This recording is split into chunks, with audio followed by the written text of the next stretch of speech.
अच्छा महाराज एक बात बताओ, आपकी कथा तारती किस किस को है? अरे नारद जी, अरे पापियों को पाप से है तारती, पापियों को पाप से है तारती, पापियों को पाप से तारती है। अच्छा महाराज कौन से पापी, किस लेवल का पापी तारती भागवत? बड़ा सुंदर जवाब दिया नारद जी, जिसने जीवन भर पाप किया हो, एक बार भी पुण्य ना किया हो, नंबर 1 का पापी हो, और जिंदा ना रहे मर जाए, और मरने के बाद भी अगर उसके नाम से भागवत कर दो तो तरन तारन कर देती है। महाराज ऐसो आज लो भाव है कि ऐसा ही है क्या? हाँ हुआ कहा? बोले एक ब्राह्मण थे जिनका नाम था आत्मदेव, उनकी पत्नी थी जिनका नाम था धुंधली। ब्राह्मण तो बड़े धर्मात्मा थे, पर देवी जी उनकी पत्नी बड़ी खतरनाक थी। जब तक पड़ोसी से लड़ाई ना हो जाए, लाठी चार्ज ना हो जाए, तब तक वो रसोई में नहीं जाती थी, किचन में। इतनी खतरनाक थी धुंधली देवी। ब्राह्मण देवता तो बड़े धर्मात्मा, पूजा पाठ करें, नित्य जप करें, गायत्री मंत्र का जाप करें, भगवान की जय जय करें। अच्छा धुंधली देवी इतनी खतरनाक, जब तक 8-10 गाली पड़ोसन को बकना ले में, तब तक पेट में रोटी नहीं पचती। हाँ इतनी खतरनाक। और महाराज वो इतनी खतरनाक लड़ने में कि बगल में मटका भर लें पानी का, 1 गिलास डाल लें, तो किसी ने पूछा ये पानी का घड़ा लेकर क्यों खड़ी रहती हो? बड़ा सुंदर जवाब दिया, बोले गाली बकते हैं तो गला सूख जाता है, तो पानी तो पीना पड़ेगा। अरे भाई पानी पीना पड़ेगा तो भीतर जाओ, पी करके आओ, फिर गाली बको। बोले नहीं, तब तक तमाशा देखने वाले तो भाग जाएंगे। इसलिए ये इतनी खतरनाक है कि घड़ाओ पानी बगल में रखती और खूब गाली बकती। ब्राह्मण देवता बड़े धर्मात्मा। नारद जी से कथा सुनाते हैं नारद जी को सनत कुमार। नारद जी ध्यान से सुनना, ब्राह्मण के पास सब कुछ था, पर एक ही कमी थी। क्या? संतान नहीं थी, कोई पुत्र नहीं था, कोई संतति नहीं। और इनका भाग्य इतना खराब, देखो कलयुग में कलयुगी जीवों का भाग्य मंद है। क्या है? मंदा सुमंद मतयो मंद भाग्य।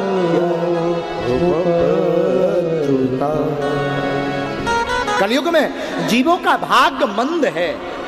तो ब्राह्मण देवता का भाग्य इतना मंद था कि एक तो संतान नहीं थी, ऊपर से घर में कोई गाय लेकर के आवे तो गाय इनके घर पर बछड़े देना बंद कर देती थी। ये अपने हाथ से कोई पेड़ लगाए तो वह वृक्ष फल नहीं देता था, फूल नहीं आते थे, बड़े परेशान थे। देखो पति बिन सुनी मांग, पुत्र बिन है घर सूना। पति के बिना सुनी मांग रहती है। स्त्री कितनी भी सुंदर हो पर सिंदूर ना भरा हो अच्छी नहीं लगती। कितनी भी सुंदर हो पर सिंदूर ना भरा हो अच्छी नहीं लगती। उसी प्रकार किसी बड़े आदमी के घर पर कितना भी बड़ा धन हो, कितना अरब खरब पति धनवान हो, पर पुत्र ना हो तो किसी काम का नहीं है। तो ब्राह्मण देवता के पास सब कुछ है, बस संतति नहीं। एक दिन ब्राह्मण देवता सोचने लगे, और सोचते सोचते मरने के लिए वन में गए, प्राण त्यागने। वन में जाकर के रोने लगे, हे भगवान हमने ना जाने ऐसा कौन सा पाप किया जिससे हमारे कोई संतति नहीं है। रो रहे थे बैठे बैठे। एक महात्मा जा रहे थे। महात्मा बड़े दयालु होते हैं, जिन पर संत कृपा हो जाए उनका जीवन बदल जाता और उन्हें भगवंत दर्शन हो जाते हैं।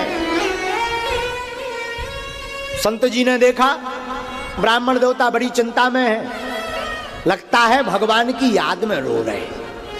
संत जी ने सोचा नजदीक जाएं, तो संत महात्मा नजदीक गए। क्या कर रहे हो ब्राह्मण देवता? भगवान की याद में रो रहे ना? बताओ, इतने जंगल में प्रभु की बड़ी याद आ रही है आपको। बोले महाराज प्रभु की याद में नहीं रो रहे, हम अपने भाग्य पर रो रहे। क्या हुआ? बोले भगवान की कृपा से सब कुछ है, पर हम तब से ये देख रहे हैं। क्या देख रहे हैं? हमारी समझ में नहीं आ रहा। कि हमारा भाग्य इतना मंद क्यों है, कोई संतति नहीं है। महात्मा ने मन में विचार किया कि हम तो जान रहे थे ये भगवान का भक्त है, ये तो बेटा का भक्त बैठा है। महात्मा ने खूब समझाया, देखो ये बेटा बेटा किसी के नहीं भय, बेटा तब तक अपना है जब तक उसकी घरवाई नहीं आ गई। जहां घरवाई आई तो माता पिता की सुनना बंद कर देता, फिर देवी जी की चलन हो जाता है, देवी जी की सुनती है, पर जैसा देवी जी कहती वैसे ही बेटा करता है। और आजकल ये ज्यादा देखने को मिलता, खूब लड़का तब तक मम्मी मम्मी पापा पापा करता जब तक ब्याह नहीं हो गया, जहां शादी भई सो जय जय। तो खूब समझाया महात्मा ने, बेटाओं के चक्कर में मत पड़ो, कोई किसी का नहीं होता। ब्राह्मण देवता हाथ जोड़कर बोले, महाराज आप क्या जानो बेटे का सुख। पापा पापा कहता हुआ जब बेटा नजदीक आता है तो कान में रसगुल्ला जैसा घुल जाता है। हाँ? आप ठहरे महात्मा, आप क्या जानो ये रस, ये आनंद। अच्छा हाँ। महात्मा ने मस्तक लिया और मस्तक को पढ़ करके कहा, ब्राह्मण देवता एक जन्म तो एक जन्म, तुम्हारे भाग्य में 7 जन्म तक कोई संतति नहीं है। जहां इतना सुना सो रो पड़ा ब्राह्मण देव, मस्तक लिया और खपाड़ को साधु के चरणों में फटाक से पटक दिया। महात्मा डर गए, कांप गए, क्या कर रहे? बोले महाराज पहले तो 1 गुना दुख था, आपने बताया 7 जन्म तक कोई संतान नहीं, अब हमारा दुख 7 गुना बढ़ गया, तैयार हो जाओ। किस लिए? बोले अब हम अपने प्राण त्याग देंगे और ब्रह्म हत्या भोगने के लिए तुम तैयार हो जाओ। महात्मा बोले बताओ कहां से फंस गए सेंत में बिना फिजूली के, अच्छे खासे हम जा रहे थे, अब एक ब्रह्म हत्या और भोगनी पड़ेगी। महाराज नहीं तो आप कह दो कि बेटा होगा। ब्राह्मण देवता हाथ जोड़ के कहता, महाराज हमने सुना साधुओं की वाणी पर भगवान को भी विचार करना पड़ता है, आप कह दो हम मान जाएंगे और पक्का होगा। महात्मा ने एक फल निकाला, बोले लो ये अपनी पत्नी को खिला देना, भगवान ने चाहा तुम्हारे भी घर पर एक बेटा होगा। आहा, खुश हो गए ब्राह्मण देवता, प्रणाम किया। महाराज कोई नियम तो नहीं करना, हाँ पवित्रता का ध्यान रखना, भगवान नाम जप जरूर करना, क्योंकि जो स्त्री गर्भवती होती है भगवान नाम का जप करती तो उनका पुत्र अथवा पुत्री भगवत भक्त प्रकट होती है। आजकल हमने देखा है कि माता आती बोले महाराज हमारा लड़का बड़ा नचैया है, डांस करता है। क्यों? जब गर्भ में होगा तब तुमने खूब फिल्में देखी, अब मूवी देखोगे तो बेटा बेटी डांस तो करेगा ही, भक्त कहां से बनेगा। इसलिए जब गर्भ में कोख में संतति हो तब माताओं को ध्यान रखना चाहिए, भगवत भक्ति करनी चाहिए ताकि पुत्र अथवा पुत्री भगवान के भक्त प्रकट हो गए। बोलो राधे राधे। ब्राह्मण देवता बड़े प्रसन्न हुए, फल लेकर के घर पर आए। ब्राह्मण ने अपनी पत्नी धुंधली देवी को फल दे दिया, देवी जी ये खा लो, भगवान ने चाहा तो अपने घर के पर भी 9 माह बाद एक पुत्र होगा। अच्छा स्वामी जी, हाँ। ब्राह्मण देवता गांव में चले गए सबको बताने को। अब ब्राह्मणी तो बुद्धि की विचित्र थी, तो फल लेकर के सोचे खाऊं कि ना खाऊं। इतने में पड़ोसन आ गई, सामने रहने वाले पड़ोसी घर वाले, अरे बहन क्या कर रही हो? अरे बहन तू ठीक आ गई, नमस्कार नमस्कार, राम राम, आ बैठ। ये हाथ में का लिए है? पड़ोसन ने पूछा तो धुंधली ने बताया फल है। किसका? एक महात्मा ने दिया, हमारे पति को कहा ये फल खा लो संतान हो जाएगी। अब तू बता बहन कहीं फल खाने से संतान होती है? अरे तो इसमें दिक्कत क्या बात है, खा ले, भगवान कृपा कर देंगे, शायद हो जाए। अच्छा बहन मुझे कुछ संदेह है, पूछ। बहन हमने सुना जो स्त्री गर्भवती हो जाती वो दौड़ नहीं पाती। तो पड़ोसन बोली तुझे कौन सा आर्मी में भर्ती होने के लिए जाना है, तो दौड़ लगानी, घर पर ही तो रहना है। बोले नहीं नहीं नहीं, मैं सोच रही हूं शायद मैंने फल खाया, गर्भवती हुई और घर में आग लग गई तो सब तो भाग जाएंगे पर मैं भाग नहीं पाऊंगी और मर जाऊंगी। तो पड़ोसन बोली ये गारंटी थोड़ी है कि आग लगेगी। तो धुंधली बोली तू गारंटी लेके नहीं लगेगी। पड़ोसन बोली मैं ना लेने वाली, क्या पता तू ही लगा ले गारंटी जीतने के चक्कर में, तो मैंने लेने वाली गारंटी।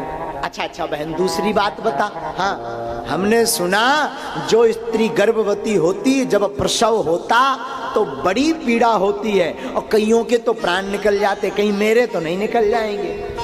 अरे तू बाबरी है, साधुओं का फल है, कुछ नहीं होगा, सब मंगल होगा। नहीं, तीसरा संदेह है। क्या? हमने सुना जो स्त्री गर्भवती हो जाती वो बड़ी कमजोर हो जाती, कुरूपवान दिखती। क्या दिक्कत है? बोले अगर मैं कमजोर हो जाऊंगी तो हमारे पति अपने ननंद को काम के लिए बुला लेंगे, तो उसमें तुझे क्या दिक्कत है? बोले अगर ननंद आई तो ननंद बड़ी चोरनी है, सब सामान चुरा के ले जाएगी। अरे बाबरी तू फल खा, तेरे घर पर बहुत बड़ा मंगल होने वाला है और तू इन व्यर्थ की बातों में समय गवा रही। हम नहीं खाने वाले। पड़ोसन ने माथा पीटा, जो करना है सुकर, मैं जी चली। अब पड़ोसन चली गई। धुंधली की एक बहन थी महाराज, उस पर भगवान की बड़ी कृपा थी। 2-3 बच्चा वो घर पर छोड़कर आई थी। एक बच्चा आगे चल रहा था पैदल, एक अंगुली पकड़ करके चल रहा था, एक को गोद में लिए थी और एक कोख में पल रहा था। पूरी क्रिकेट टीम थी। तो धुंधली की बहन के खूब संतानें थी। वो आई, अरे बहन राम राम। तो धुंधली देवी ने भी किया राम राम राम राम। अरे तू ठीक आ गई? क्यों? मैं बड़ी चिंता में थी, ये हमारे स्वामी जी ने फल दिया, कहा खा लो संतान होगी। अब बता बहन खाना चाहिए कि नहीं? तो धुंधली की बहन तो चाहती थी कि कोई संतान ना हो ताकि इसका पूरा धन मटेरियल हमारा हो जाए। 1-2 बच्चे यहीं पर रह लेंगे, इसका मटेरियल हमारा हो जाएगा, क्योंकि हमारे घर पे ज्यादा है। तो वो तो सोचती थी कि भगवान करे इसके संतान ना। अरे तू बाबरी है, पागल है, इन महात्माओं के चक्करों में मत पड़। ना जाने कौन सा मंत्र फूंक करके फल दे दिया हो, तू पागल हो जाए फिर। यही तो मुझे डर लग रहा था। क्या करें? एक काम कर, ये जो गाय बंधी ना, कई दिनों से इसने कोई बछड़ा बछड़ी नहीं दिया, इसे खिला दे। और हमसे पति पूछेंगे तो हम क्या करें? तू एक काम कर, तू गर्भवती होने का नाटक शुरू कर। फिर अरे तुझे पता नहीं हमारी कोख में अभी अभी बच्चा आया है, तू गर्भवती होने का नाटक कर, हमारे पुत्र होगा या पुत्री हम चुपके से तुझे दे देंगे, बाद में हमारे पति का मुंह बंद करवाने के लिए कुछ दे देना मटेरियल, हम अपने पति को समझा देंगे। ठीक। अब धुंधली ने विचार किया, ये बढ़िया है, ना दिक्कत होनी, ना कमजोर होना, ना आग लगनी, ना झंझट पड़ना। तो गर्भवती होने का नाटक करने लगी। कालांतर में धुंधली की बहन को एक पुत्र हुआ। अब वो चुपके से धुंधली को ला करके दे दिया। फल भक्षेण गर्भाशा गर्भेणो धर्वृद्धिता स्वल्प भक्षम ततो शक्ति ग्रह कार्यं कथम भवेत्। इस प्रकार की चिंता करते करते अब कालांतर में संतति हो गई। संतति हुई धुंधली की बहन के, तो चुपके से ला करके दे दिया। धुंधली ने कुछ संपत्ति दे दी पति, उसके बहन के पति का मुंह बंद करवाने के लिए। ब्राह्मण देवता बड़े खुश हुए, बेटा हुआ, खुशी मनाई गई, ढोल नगाड़े बजाए गए, बाजे बजाए गए, बड़ी प्रसन्नता हुई, ब्राह्मण खुश हुए। लेकिन एक और आश्चर्य हुआ, जो फल गाय को खिलाया था उससे भी एक संतान हुई। तो गाय के जो बच्चा हुआ वो बछड़ा या बछड़ी नहीं हुआ, पूरा शरीर मानव जैसा, केवल कान गऊ जैसे थे। अब तो आश्चर्य हो गया, चमत्कार हो गया। लोग देखने आने लगे कि पहले तो ब्राह्मण देवता के घर पर एक भी संतान नहीं थी, अब तो गाय के भी संतान हो रही है, जय हो। तो सब आने लगे थे देखने के लिए। और एक दिन ब्राह्मण देवता बैठ करके नाम रख रहे थे, तो गाय के जो बच्चा हुआ था उसके कान गऊ जैसे थे, इसलिए उसका नाम रखा गौकर्ण। और अपने बेटे का नाम रख ही रहते, तब तक इनकी पत्नी आ गई धुंधली देवी। महाराज क्या कर रहे हो? देवी तुम अपने पुत्र का, लाला का नाम रख रहे हैं। महाराज 9 महीना गर्भ का दुख हमने भोगा है, तो नाम रखने का अधिकार भी मुझे दीजिए। ठीक है देवी तुम रख लो। महाराज मेरा नाम धुंधली, हमारे बेटे का नाम धुंधकारी। और हुआ क्या? गोकर्णो पंडितो ज्ञानी धुंधकारीश्च महाखल धुंधकारीश्च महाखल। गोकर्ण तो पंडित भय, ज्ञानी भय, पर जो धुंधली की बहन का बेटा था, धुंधली का बेटा माना जाता था धुंधकारी, वो बड़ा खल हुआ। बचपन से ही खतरनाक, डेंजर, डॉन, गुंडा। छोटे छोटे बच्चे पल्ले में सो रहे हो तो जाके एक चांटा मार के चलाया है। कोई अंधा व्यक्ति रास्ता पूछे तो ये कुआं में गिरने का रास्ता बता दे। पड़ोसी के घर से सामान महंगा उठावे और दूसरे के घर में जाके रख दे, दोनों की लड़ाई हो जाए चोरी के चक्कर में। इतना खतरनाक विलन। धीरे धीरे बड़ा हुआ, 5 वेश्याओं को रख लिया धुंधकारी ने, सारा धन लुटाने लगा। पिताजी को एक दिन खूब पीटा, पिताजी रो पड़े। पहले भी रो रहे थे क्योंकि बेटा नहीं है, आज भी रो रहे, बेटा क्यों है। पिताजी को गोकर्ण जी समझाते हैं, पिताजी ये सब मोह माया कोई किसी का नहीं, रिश्ते नाते सब जुड़ते हैं, चला जाता है, पर साथी है मित्र गंग, साथी केवल एक ही है, ठाकुर जी। भगवान के अलावा कोई जगत में साथी नहीं है। आप उनके चरणों से जुड़ो। और धुंधकारी के पिताजी वन में चले गए, 10वें स्कंद का पाठ करते हुए जीवन जीने लगे। इधर धुंधकारी ने अपनी माता धुंधली को एक दिन खूब पीटा। धुंधली रो पड़ी, माँ तो माँ होती है, खूब पीटा। एक दिन अंधकूप में धुंधली ने गिर करके भी प्राण दे दिए। अब तो धुंधकारी परम स्वतंत्र हो गया, क्योंकि गोकर्ण जी तीर्थाटन चले गए, गया दान करने माता पिता का। 5 वेश्याओं को घर पर रख लिया धुंधकारी ने, जितना धन था सब लुटा दिया। अब धन देने के चक्कर में वेश्याओं को चोरी करने लगा। एक दिन राजा की चोरी की, बहुत सा धन लूट करके लाया और दिया वेश्याओं को। वेश्याओं को जब दिया, वेश्याओं ने मन में विचार किया, ये चोरी करता है, राजा की चोरी करता, कभी ना कभी तो पकड़ा जाएगा। और पकड़ेगा तो राजा पूछेंगे धन कहाँ रखते हो, तो ये हमारा नाम बता देगा। तो इसके साथ साथ हमारी आपकी सबकी वेश्याएं आपस में वार्ता करती कि सबकी हत्या हो जाएगी, सबको प्राण त्यागने पड़ेंगे। एक काम करो, धन पर्याप्त हो गया, इसे ही मार देते हैं। न रहे बीन न बजे बांसुरी। रात को मदरा पान करवाया धुंधकारी को, और सोते हुए धुंधकारी के गले में फांसी का फंदा लगा दिया, और रस्सी को खींचकर प्राण पखेरु उड़ गए, और जलते हुए खौलते अंगारे ठूस ठूस कर मुंह में भर दिए वेश्याओं, और वहीं पर गड्ढा गाड़ करके सारा धन लेकर के चली गई। गोकर्ण को पता लगा तीर्थाटन में, तो गया में पिंडदान किया। कुछ दिन बाद वापस लौटे, रात को घर आए तो एक प्रेत सताने लगा गोकर्ण जी को। कभी वो प्रेत सूकर बन जाए, कभी हाथी बन जाए, कभी कुछ बन जाए। धुंधकारी ने प्रेत बन करके सताने लगा। गोकर्ण जी विद्वान थे, हाथ में जल लिया, गोकर्ण जी ने अभिमंत्रित करके छोड़ा, तो वो प्रेत हाथ जोड़कर रोने लगा। गोकर्ण ने पूछा कौन?